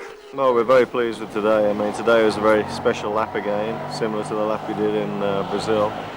But it was more special because I did it in my race car, not my qualifying car, because my teammate had to have the qualifying car because he had problems with his race car. So it's a bit like musical chairs, and the best engine wasn't in the race car because that was the engine for doing the homework for race condition tomorrow. So, I mean, we're really delighted. I mean, it was a great day today, and I mean, hopefully we'll have a better one tomorrow. And Tim McLaren's behind you there. Yeah, I mean, they're closing the gap, no question. They'll go quicker tomorrow too. So, I mean, you know, it's not over yet, and of course we've got the big day to come yet on Sunday. Nigel had an extra adversary this weekend. The pollen count here is quite horrendous, and unfortunately I suffer with a few allergies, and certainly, as you can hear, it's affecting my throat.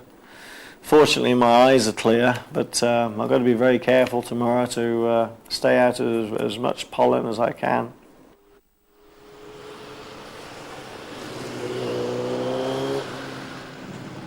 Italians take their motor racing seriously, as you can see. For every 1,000 inside the circuit, there's 1,000 outside, with 1,000 ways to glimpse the action.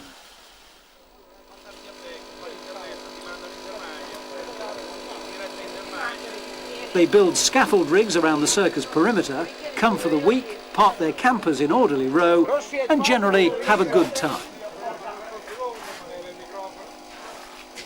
Naturally, the Ferrari fans are en masse here, but hospitality is the keynote, and it doesn't matter who you support.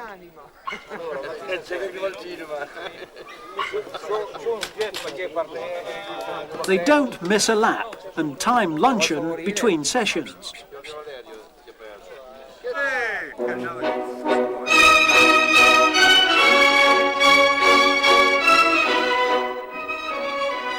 Ferrari mai scelto. Tutte e due? Più Massi che Ferrari. La donna immobile, qual piuma al vento, muta d'accento e di pensiero, sempre un amabile, leggiadro viso, in pianto in riso e menzognero. La donna immobile, qual piuma al vento, muta d'accento.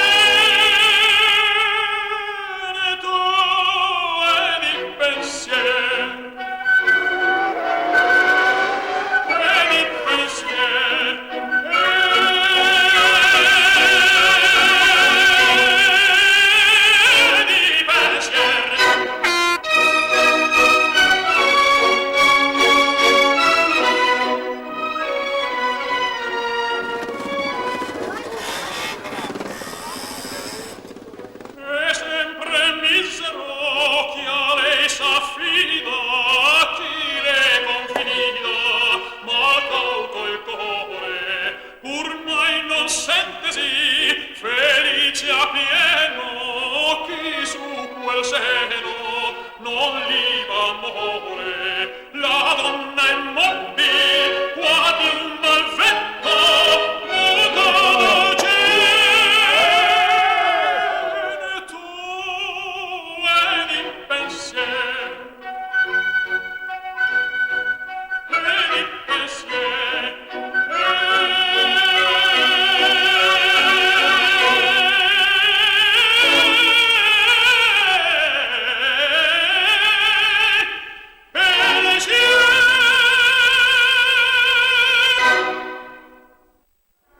Second qualifying came and went. Nobody could beat Nigel's time from the previous day, and Riccardo duly obliged with second place. But did having an Italian teammate in Italy add any pressure?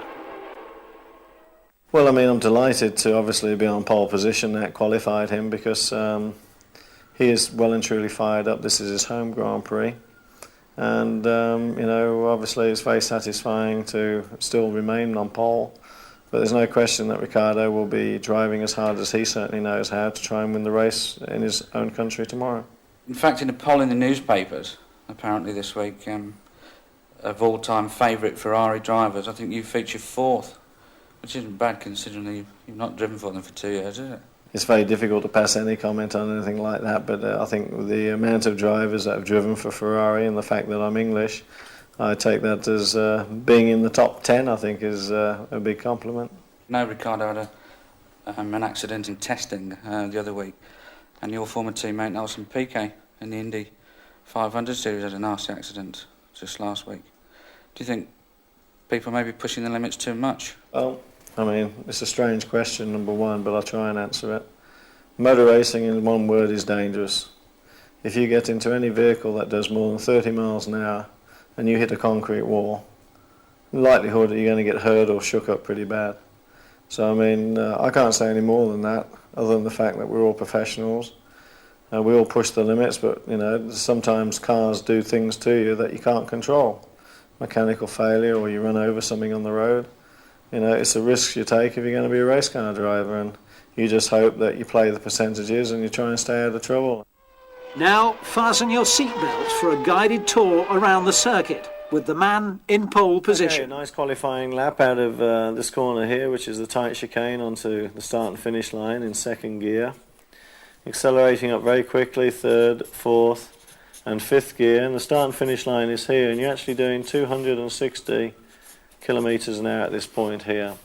You change up to sixth here, and you're flat out in sixth through the Tamburello, and then you come down the straight here towards the Villeneuve curve, and at this point here you are doing 332 kilometers an hour, or 204 miles per hour.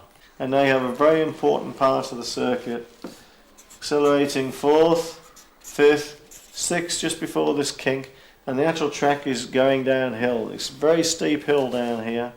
You're having to brake very hard. Sixth, fifth, fourth, third, second there, quick squirt to third, round here in third, exiting fourth, up to fifth, and this is a very quick corner coming back into the stadium, change down to fourth, accelerating all the way, hitting the rev limiter about here, and then down to third, down to second, accelerating through the chicane.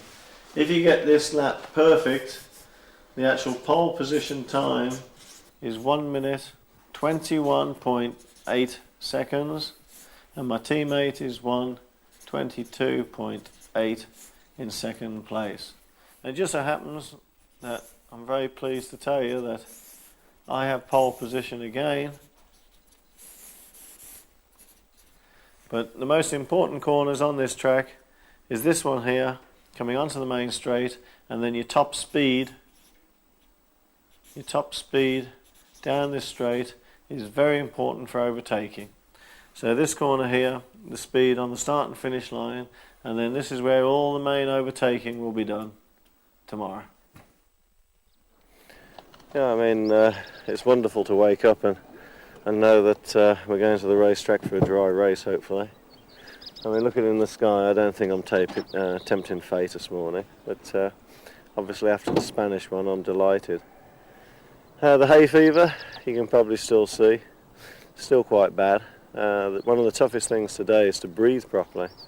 But again, as you know, starting from pole position, I'm fairly fired up.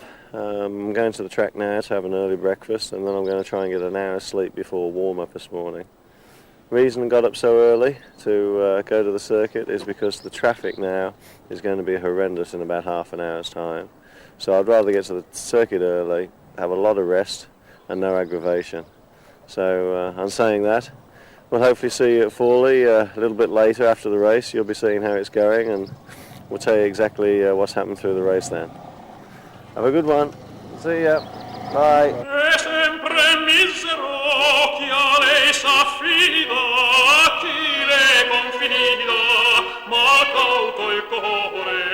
Ormai non sentesi felice a pieno chi su quel seno non li va amore. La donna è mobile quasi un malvento muto docente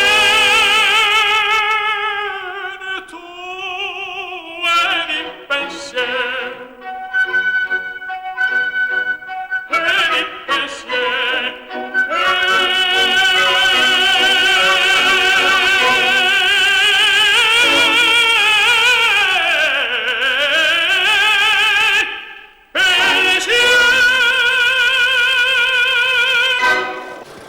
Everyone who had a ticket was inside by now, but last-minute preparations were in hand for those who hadn't. Restaurants were deserted as race time chimed.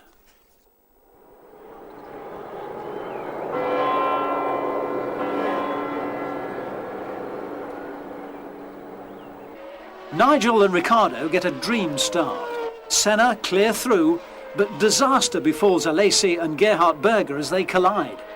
Nigel streaks ahead to take the checkered flag and makes history, the only man to win the first 5 races in a Formula One season. Senna, third, was left exhausted, unable to get out of the cockpit after the heat of the race. A perfect 50 points from 5 starts then, and a healthy gap to Prix in the Drivers' Championship.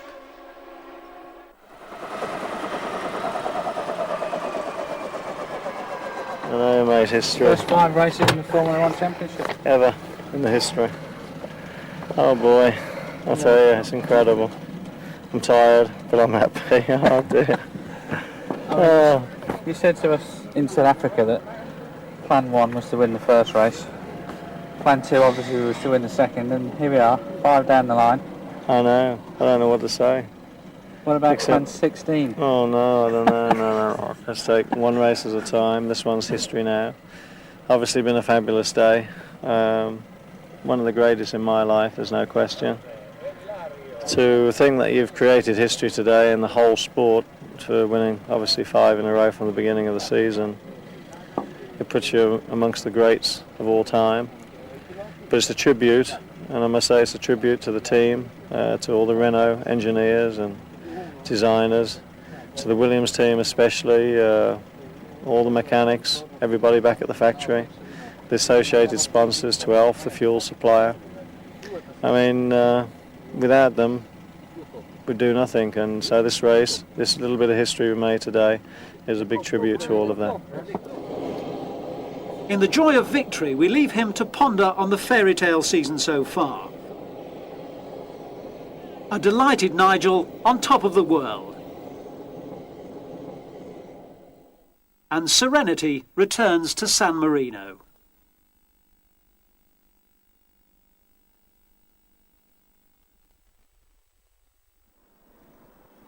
Monte Carlo, jewel of the Mediterranean and playground of the high rollers. The stunning Beach Plaza Hotel is one of hundreds of 5-star hotels here, and it's home this week to many of the drivers, including Nigel.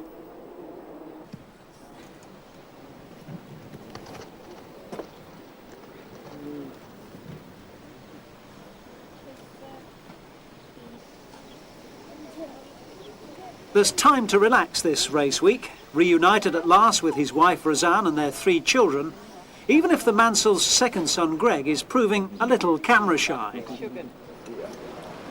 Hi everybody, well here we are in Monte Carlo, the sixth round of the Grand Prix season. I think you can see with the scenery it's a little bit better venue. I'm here with my family, my wife Roseanne and my three children, Chloe who's age 9, who's 10 in August, Leo who's 7 and will be 8. Where are you, Leo? Oh, he's gone running now. Oh, there he is, he's hiding. And of course Greg the Terror, which is hiding on the ground there, and he's just 4.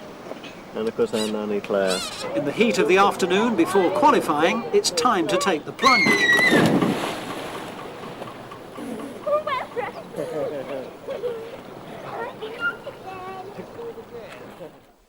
The quiet mountainside above the Bay of Monte Carlo, but not for long as Thursday's qualifying session begins. Hairpin bends up the mountain are as severe as those on the race circuit. Nigel sets the pace, quickest again for the 6th Grand Prix in a row. It looked a bit touch and go at one time. Senna was overtaking you. Yeah, I mean, for the first 40 minutes I was P2, I was P1 for the first 20 minutes and then P2 for the next 20 minutes, and then obviously we managed to get a lap together and with relatively little traffic, and we managed to get P1 back, which was very nice. And any problems with the car at all? Yeah, the car is very tricky to drive around here. There's no margin for error, and there's walls and barriers everywhere. They've relayed some of the circuit, which makes it nice on some corners and more difficult on others, because where the new surface stops, the old surface starts, and it makes it more slippery just because of that. I mean, the active ride has proved itself quite well up to now. Is this street circuit going to be a major test for This is the major test. This is the biggest test of the year. And I mean, at the moment, although we've had a few problems, when you've had a few problems and we're still on provisional pole, it's quite nice. I know at home, certainly in England, there was a lot of newspaper talk suggesting possible rule changes to try and stop perhaps Williams making a run. It's a package, and where were these people who was going to say these things for the last 4 years? And the reason they didn't say it the last 4 years is that they were McLaren, Honda, Ayrton Senna supporters. And because they're not supporters of the Williams team and Renault and Nigel Mansell, they're saying all these things now. So I don't feel hurt. I just think that sometimes they shouldn't get the publicity that they get. And why these things. And Jackie Stewart did a fantastic article in the paper just recently and actually said that Ayrton Senna had this advantage the last 4 years. What's wrong with me having a slight advantage now? He's had it for 4 years, I've had it for 5 races. And I mean, Jack is absolutely right. You don't win world championships and you can't do the job you do unless the whole package is there. And why should our team be persecuted just because we're doing well now? Friday is, in theory, a free day for all the drivers, so that means golf for Nigel. At the top of Mont Angel is the magnificently manicured Monte Carlo Golf Club. Nigel's playing in a competition here today, but 2 28 handicappers won't make life easy. I think you'll agree that you have the most astonishing backdrop of any golf course in the world. Here you have Monte Carlo. You can actually hear in the background some Formula 3 cars running around the streets as we speak at this moment. I mean, and what a beautiful setting. One thing I can promise you, if you hook the ball to the left, you don't go and look for it. It's a long way down there. Follow us around and enjoy it.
After running around the golf course, there was a further shock in store for our beleaguered cameraman.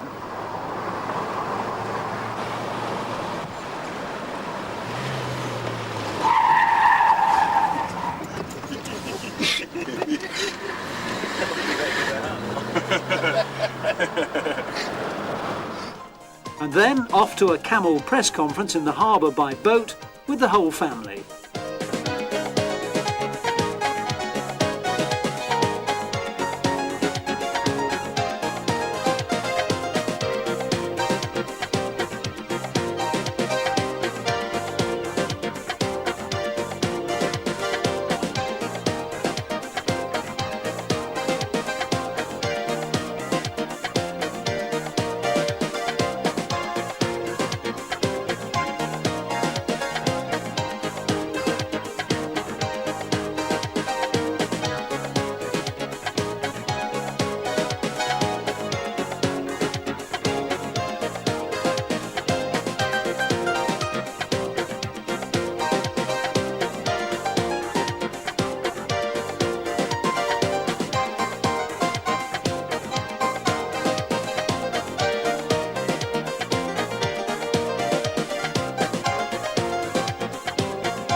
And this is supposed to be a day off.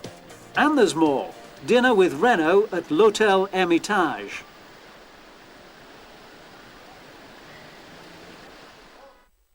Williams' Adrian Newey chats to Ferrari's Ivan Capelli as Saturday qualifying dawns.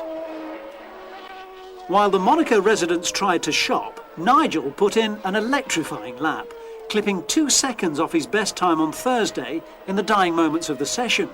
Pole again, and second place for Prix. Alesi splits the McLarens, and Schumacher is 6th. And would you say that this is your most vital pole position so far? Absolutely, this year. And it's very, very special to get pole position in Monte Carlo anyway, and you know, the way it actually transpired today and doing the time and the speed that we did was you know, extraordinary. Race day finally arrives. Good morning everybody, it's 9 o'clock, I'm late, I'm about half an hour late going to the pits. Slept a bit heavy, but as you can see the weather's on our side, and we've got warm-up in literally an hour and a half's time. We just hope that everything runs well this morning. It's going to certainly be an interesting day, but we did the business yesterday by getting on pole position. And of course it's a late race today, 3:30. So I hope the weather stays with us, because it could obviously rain later. Lots of mixed emotions at the moment, but extremely happy at this time, and I hope that it continues to be so. And whatever the outcome, I'll be speaking to you later. Have a good one.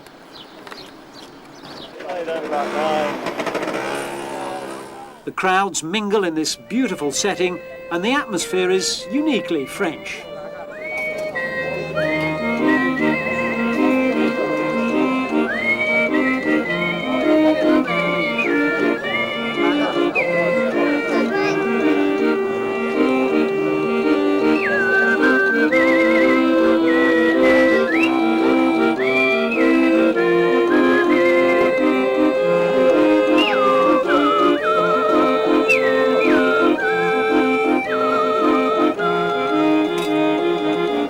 Nigel accelerates away to a perfect start. But Ayrton Senna steals a march over Prix at the first bend.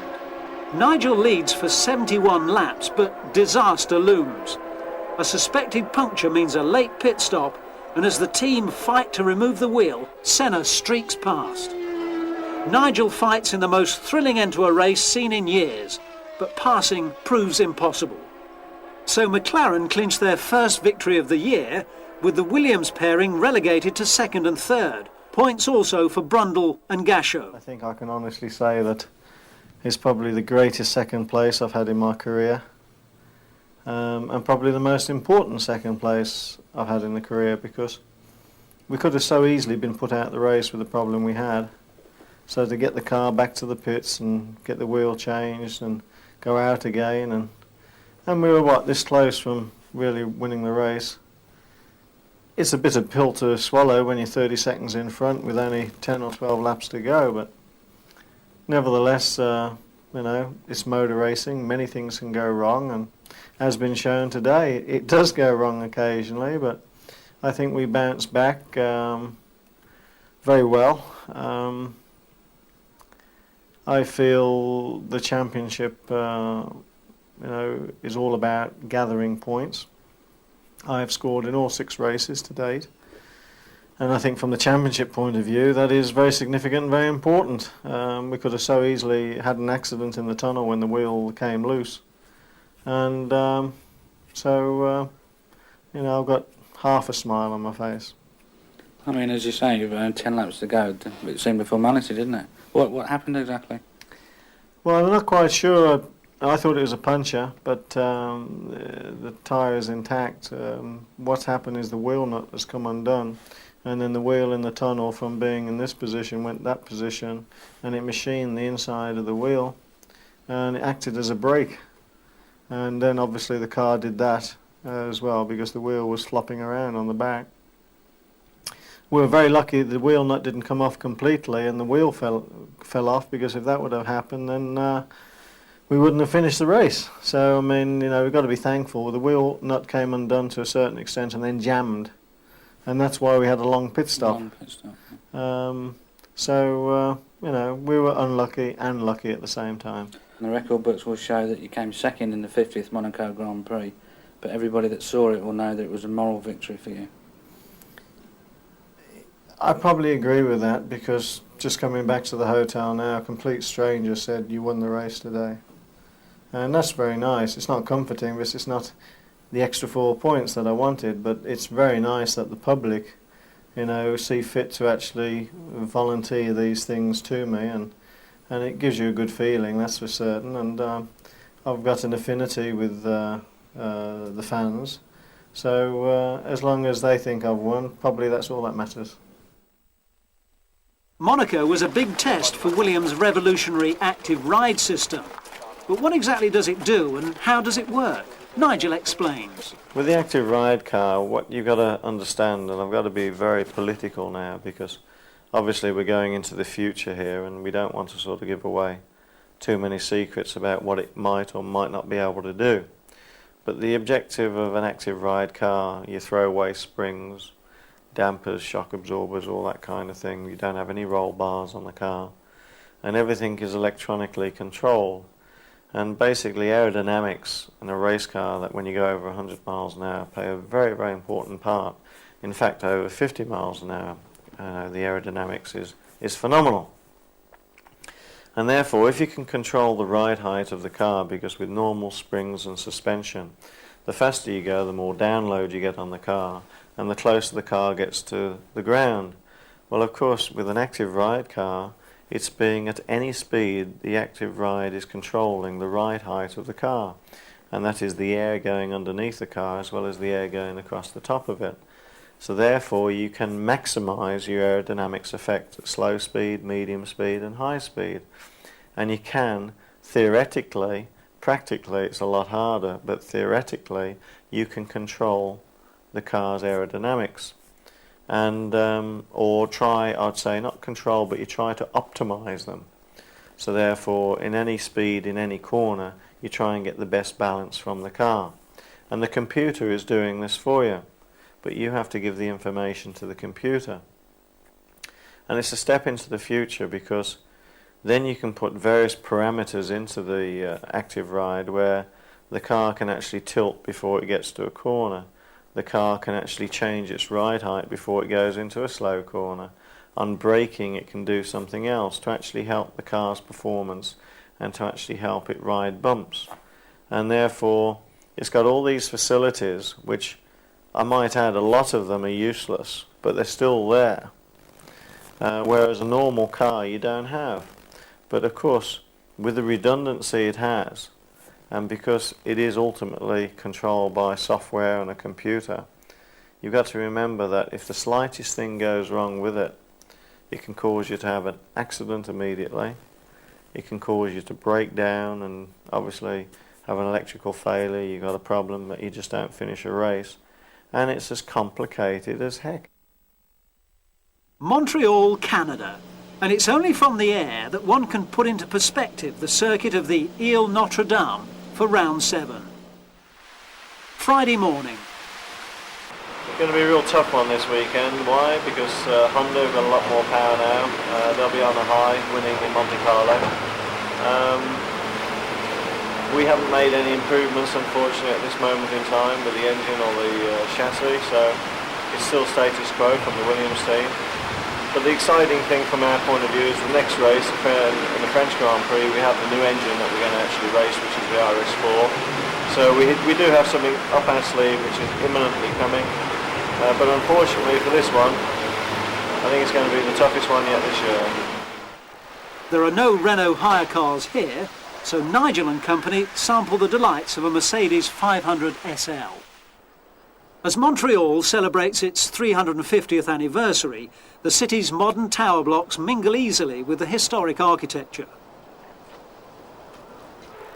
Circuit Gilles Villeneuve is within earshot of old Montreal, and the battle today was being won by McLaren Honda. All Nigel could do was sit and watch Ayrton Senna set the pace. In Nigel's hotel suite at the Hilton, we find out why. Well, Nigel, he did warn us after Monaco that the McLaren Hondas had bridged that power gap. Yes, I mean, it's been an exciting day, and I don't know whether you'll get some footage, but I had a fantastic spin this morning at the end of the main straight and did about 2 360s and almost hit the barrier, and fortunately we didn't. Had 2 cars coming either side of me as well at the same time, so but we were struggling today. We had a few problems with the car. I lost my T car this morning through an active ride problem. The engine's been changed tonight, mainly because we feel that it's not up to speed, but really we just basically weren't quick enough today.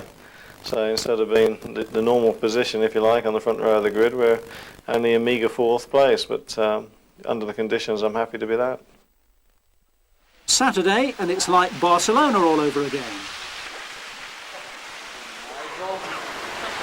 That's great, isn't it? Good morning. That's Jim. All right. Now I know you'll be rolling because you want the expression on my face when I come out here. But I mean, what can one say except we're hoping for a nice sunny day and we have rain pouring out the skies. Although it does look like it's abated at the moment. But we can live in hope, can't we? I think there's about 2 hours before we practice this morning, but I don't think this morning's practice will be dry. But hopefully by 1 o'clock the track should be dry, and you never know, we might be able to go quicker. If the grid does stay as it was formed yesterday, I'm obviously starting in 4th place, and that doesn't excite me at all.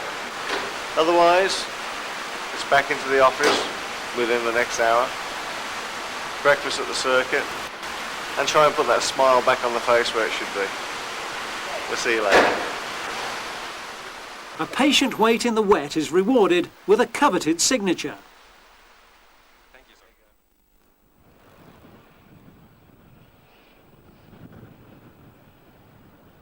The space-age creation that is Montreal's Olympic Stadium monopolises the cityscape. Brave the 45-degree incline for a funicular ride to the top of the 175-metre tower, and you'll certainly be rewarded. There's a view to the battleground of Ile Notre Dame.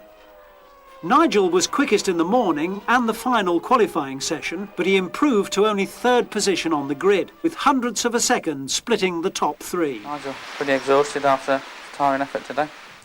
I'm actually shattered, and the reason for being shattered is the race distance tomorrow is 78 laps. We actually did 90 laps today in the warm-up this morning and qualifying this afternoon.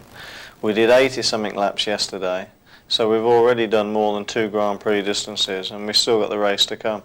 So, I mean, not only myself, but there's a lot of drivers in the pit lane and my teammate that are very tired.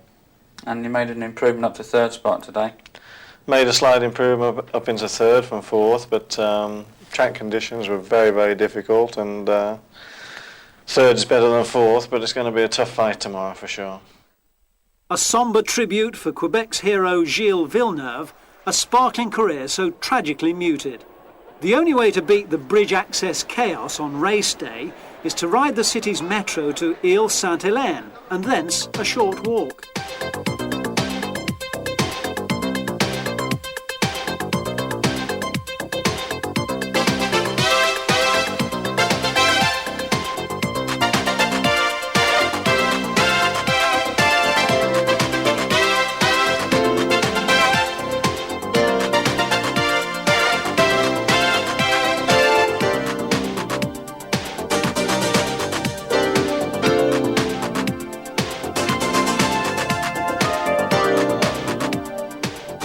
Nigel makes a fabulous start, streaking past Prix and almost getting past Senna at the first bend.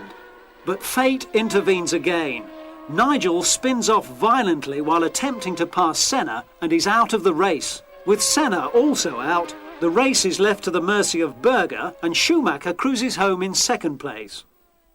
Well, Nigel, we saw on the television you were clearly a very angry man. Can you tell us exactly what happened? Did you come alongside him? I'd rather not. I mean, it's history now, and you know, it's one of those things. The stewards are looking into it, but you know, fortunately, we're intact. I think it's justice that his car stopped, and it's very unfortunate for my teammate Ricardo because he had gearbox problems. But I mean, the race ended up being a mighty strange race. I wouldn't have made the overtaking manoeuvre unless I felt very comfortable with it, and I did. Otherwise I could have just sat behind like I was all those laps. And then obviously that happened, but looking at it on the positive side, nobody's got any closer to me. My teammate's still the next closest at 28 points behind. So yes, Schumacher in the Benetton is closer to my teammate, but I suppose what mattered was no one came closer on the championship, but we'll wait and see what the next one. Of course, there's a great English saying, we live to fight another day. And fight he certainly will. One last treat in store for us in Nigel's Florida home, a tour of a rather special room. Well, welcome to the trophy room. We've got a few specials in here I'd just like to point out to you. This is a collection of Waterford crystal, and in 1985, which was my first Grand Prix win, starting at the top, which was in England at Brands Hatch, which was the European Grand Prix. The second one in 86, which was also at Brands Hatch, which was an epic battle between Nelson Piquet and myself. And then in 87, the race actually changed from Brands Hatch to Silverstone, and we won, creating a hat-trick of wins in my own country. And then we had two second places in between 87 and 91, and the one at the end there in the middle is not Waterford Crystal, but that was the winner's trophy of last year in 1991. So 4 race wins in my home country in 2 seconds, very special. And then moving along here, we've obviously collected some other trophies around the world, which is from Mexico, South Africa, Italy. So what we've got to hope for, we might have to sort of make a little bit more room this year, but I hope to sort of get a few more to join the collection. After his performance so far this year, there's no doubt that he will. Join us again for all the news and inside stories from the other locations on the Formula One calendar with your host, the leader of the championship, Nigel Mansell.